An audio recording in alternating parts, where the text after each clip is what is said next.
Hello guys, and welcome back to another cold episode. On today's episode, we're talking about the best deck for the Duelist Cup. That's right, Fire King Snake Eye. Now, if you didn't watch Worlds, you wouldn't know that this is the best deck, but obviously, this is the best deck. Now, you could make the argument that Yubel is the best deck.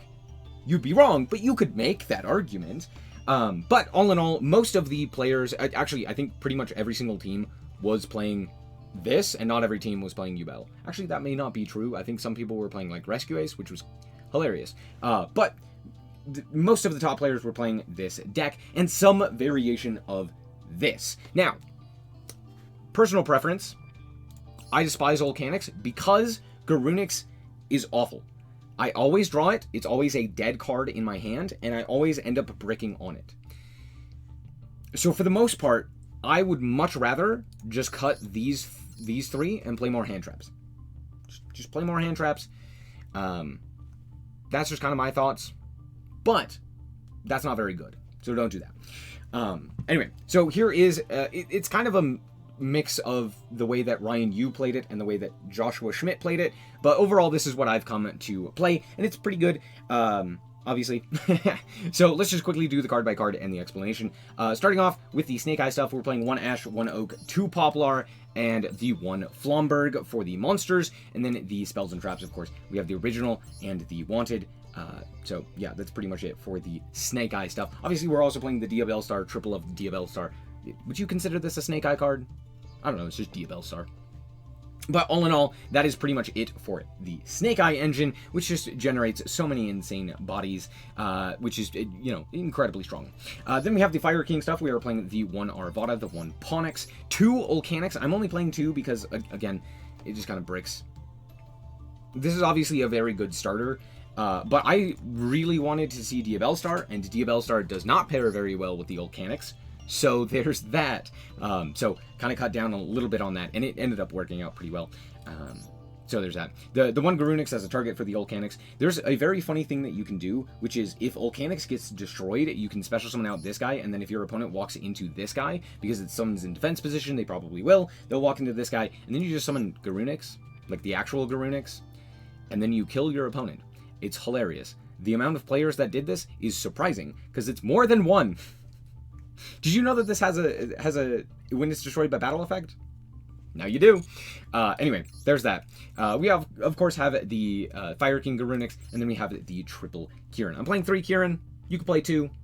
You can play 3 Volcanics. You can play 0 Volcanics. Based. But there's that. And then we are playing the 1 apiece of Fire King Island Sanctuary, and for Maxi shenanigans, the 1 Skyburn. And that is pretty much it. As far as the rest of the cards go, they're pretty much just staples, right? 2 Valor, the triple Ash, triple Maxi, 2 Called By, a Crossout, of course, a Nibiru, 2 Triple Tactics, and then the 2 Infit. And that's pretty much it. As far as the extra deck goes... Oh, sorry, we're also playing 1 for 1. That is a lot of 1s. As far as the extra deck goes, we're playing 1 Hyong. This comes up actually quite often. Now, the main reason you're going to be playing it is to, off of Fire King Sanctuary, with 2 8s, make it on your opponent's turn, nuke the field. That, in theory, is pretty good. Most of the time, what I end up actually doing is using it to pop with Kieran to kill your opponent really quickly, to, like, OTK extremely quickly, because what you end up doing is you make this, right? You nuke your opponent's field, and then you go Kieran, pop it, special summon back itself, and anything that was attached to it. Well, more specifically, either of the Garunix, which is 8,100 damage in, like, 5 summons. It's hilarious. It does lose to Nibiru, right? But, like, if you're under Maxi, or if you're under Droll, or if you're under some sort of, like, Floodgate or something like that, and you can't really make the whole end board, you can very easily OTK with that, which is very funny. And then, of course, we're playing the Link Karibo, Phoenix. I call it Phoenix. Don't know why. Nightmare Phoenix, the Sunlight Wolf, Hita, IP Masquerena, Dark, SP Little Knight, Selene. Selene isn't as useful, but it is still fairly nice. Honestly, with Selene, I do kind of want to play Access Code, but there's just not quite enough slots for all of that, right? So there's that. I could potentially cut like Amblo Whale to play access code talker or something along those lines. But for the most part, I'm happy with this extra deck. We're playing the one Heat Soul to make off of the Sunlight Wolf and the Link Karibo in order to go into the Apollosa. Then we also have, of course, the Promethean Princess, Amblo, the Zelantis, and of course, Raging Phoenix. And that's it for the deck. Let's hop into the replay and show you how this deck performs. Alright, so here we are going second, and let me get... I want you to real quick write down below in the comments what deck you think this opponent is playing. I'll give you a couple of seconds. Just real quick, type it out. Whatever abbreviation. Just because I was on the wavelength of my opponent, I immediately knew this field, this mate, this name, it's Lab. I just knew it was Lab. As soon as they normal summoned the Ariana, I was like, yeah, of course. Of course it is. I was even like, I was sitting there thinking, and I was like, this is Lab, isn't it? And then, of course, the Ariana. Anyway, that's all. I was like, this is, it's too easy. Lab players just, I don't know what they do, but they always announce themselves. Anyway, my opponent's doing, like, Lab stuff. They set 2 and pass, so this is pretty easy. We know the Ariana is in hand. We know Kuklok is there. We draw triple attack, which is very funny. Keep that in mind. So we're going to start out here by drawing the Ash. We're going to go for the Ash Blossom here, or the Snake Eye Ash here. We're going to grab Poplar. Poplar effect is going to activate, and we are going to special summon it. We're going to activate its effect in order to grab up the original Sin. Now, if you might have noticed in the deck profile, I'm not playing Subversion, and I'm not playing the Field Spell. And again, this is kind of an amalgamation of, like, you know, top world competitors lists. And for the most part, they didn't decide to play either of those. I'm kind of split. I think both of them have merit, but for the most part, I didn't really feel like I missed either of them. So there's that. We're going to go for the Phoenix here. We're going to activate its effect in order to pitch the Flomberg, to which my opponent will reveal the second card is Ice Dragon's Prison, which is hilarious because I don't have a good target for them. So they're just going to steal my my big boy, my Flomberg. No, I wanted that.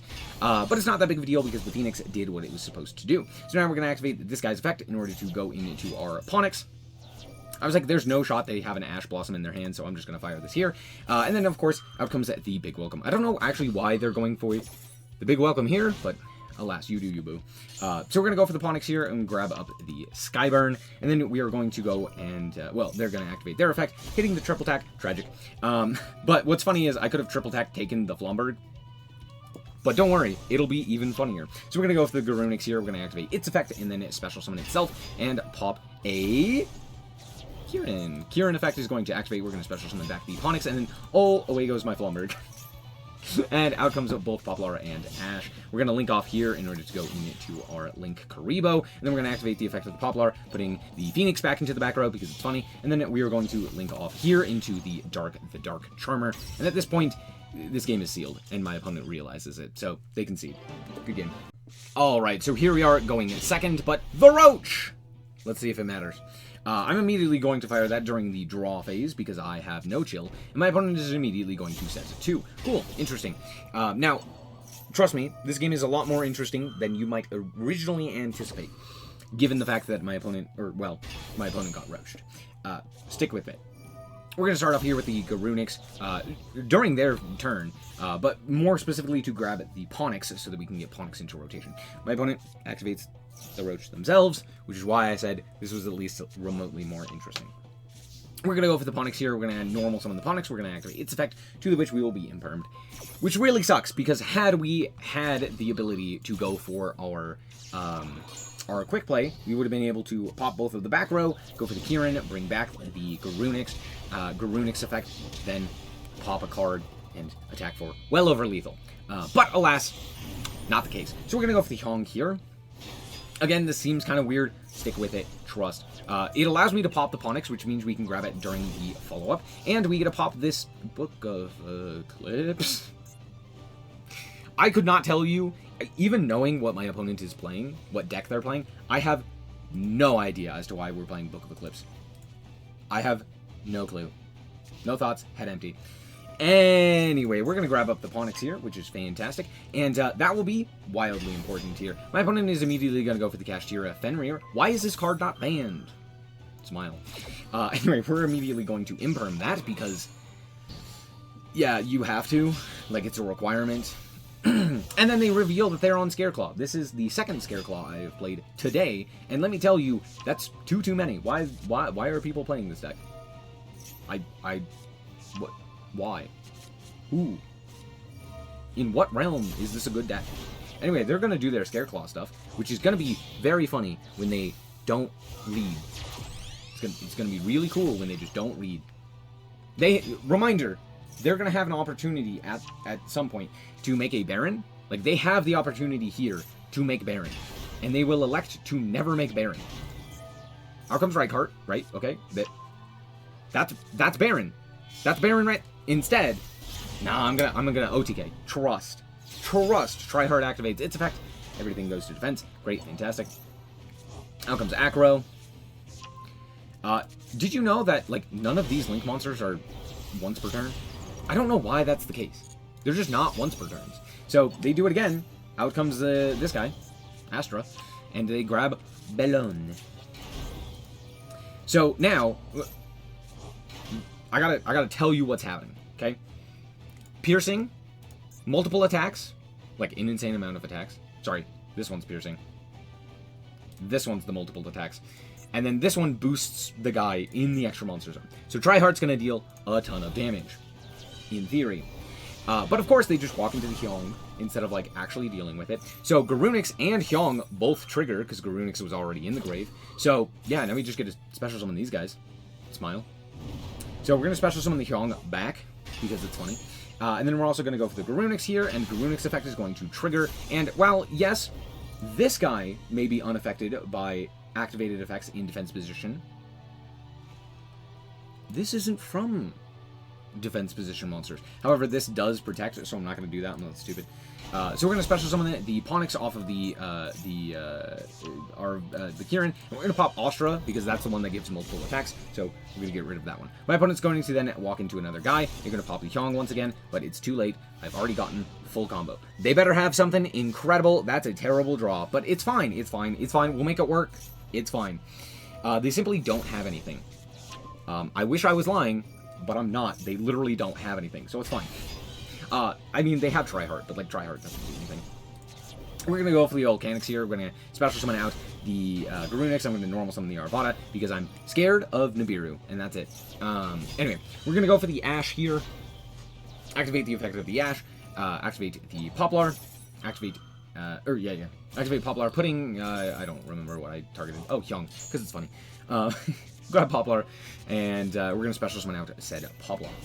I have no targets, but that's fine. We're just going to link off here into the Link Karibo, and then link those two off into Dark, because I want that extra material. Hey, that's a Dark monster, give it. We're going to then immediately go into the Promethean. Promethean is going to bring back this guy, and then we're going to go into Raging Phoenix, and at this point, the game is over. If you don't know why, here's Zelantis. Zelantis, banish everything. Now, for some reason, I wish I could tell you, but for some reason, I'm not allowed to summon this guy. Oh, because it says must be link summoned. Never mind. It's very funny, though. So we're going to just pop this guy with our Promethean Princess. We're going to activate the effect in order to pop the field spell, because I hate that field spell. We're going to grab up the Skyburn as well with the Ponix. Now, I know I could have gone for the Raging Phoenix, but I just chose not to. But we're just going to summon the Flomberg here and then attack in for lethal over the 0 attack point monsters. Why are we playing Scareclaw? Alright, and here we are going first. It's an, okay, I mean, it's actually a stellar hand. We're going to start off here with the Wanted. We're going to play around the Droll here, since we don't have triple attack. Then we're going to go for the Bonfire. My opponent will go for the Maxi. I will go for the Ash Blossom. I will cry. We're going to go for the Poplar. Activate effect of Poplar. Poplar effect. We're going to grab up the original Sin. And then we're going to normal summon Volcanics and pop the Poplar to grab Ponix. Poplar, put itself into the back row. Ponix, special summon itself. Ponix effect, grab up Sanctuary. Sanctuary, activate the Fire King Island. Fire King Island, pop Volcanics. There were a few times where I didn't pop the Volcanics. Pop the Volcanics. It's just remember to pop the Volcanics. I'm so used to just popping Ponix because it's way better to, like, get it back into hand and stuff like that. Pop Volcanics. It's having that extra body matters so much. Anyway, we pop Arvada, bring back the Volcanics, and then we link these two off into Sunlight Wolf. and I did it correctly this time. I left the level 1, so now we can go for the Link Karibo. We can add back the Ash Blossom Comedy. We're going to link off those two in order to go into the Heat Soul, and we still have yet to use either of these, so now we can just make the Appaloosa, which is pretty crazy at this point. We're going to go for the Ash here. We're going to activate the effect of the Ash. We're going to grab Poplar. We are going to then link those off and go for Oak. Oak, put the Ponix back. We're going to... I just sent Poplar to the graveyard for the Diavel Star. And then we go for the Floumbird. Link those two off into IP Masquerena. I'm terrible at these combos. You should probably look up like a combo guide, but... It's fine. We bring back this guy, we activate the effect of this in order to go for the IP Masquerena, and then we go for the Amblo Whale, and we draw 1, and guess what that draw is? That's right, it's the Roach! Woo! Yeah, the Roach. And it resolves.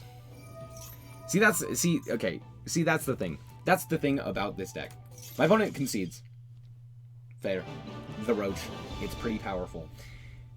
But that's what makes this strategy in particular so insane. If you end up seeing Wanted or something like that, you can thin your deck super well, similar to like the Pearly stuff, right?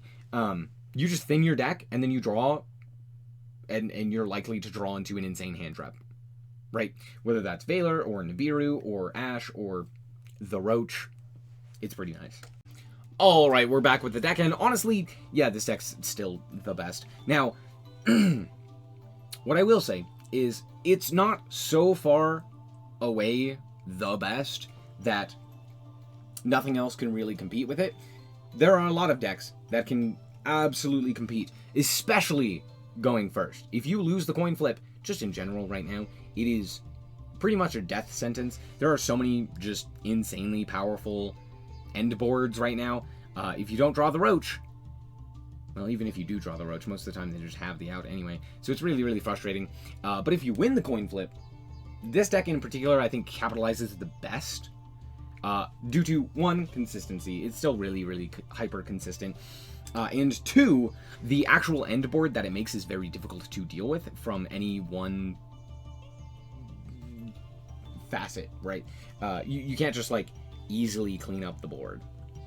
Right, there's a lot that you have to do, right? Because oftentimes, you're having to chew through not just the actual end board itself, right? The, Appaloosa, the Promethean Princess, etc. You're probably having to chew through an additional 1 to 2 non-engine, right? Whether that's called by an Imperm, or a Maxi and an Ash Blossom, or Nibiru, or something along those lines. Which is one of the reasons why this deck works so well. Now, yeah, that's pretty much it. I don't really have anything else to say. Yeah, this deck works incredibly well, and you should probably be playing it for the DC Cup. And yeah, that's pretty much it. Thank you guys so much for watching. I hope you guys did indeed enjoy. Even if you did, a like is very much appreciated. And remember to always stay frosty. Bye-bye. Shout out to the Frost Guard, my members. Thank you guys so much for the support, and I hope you enjoy the content.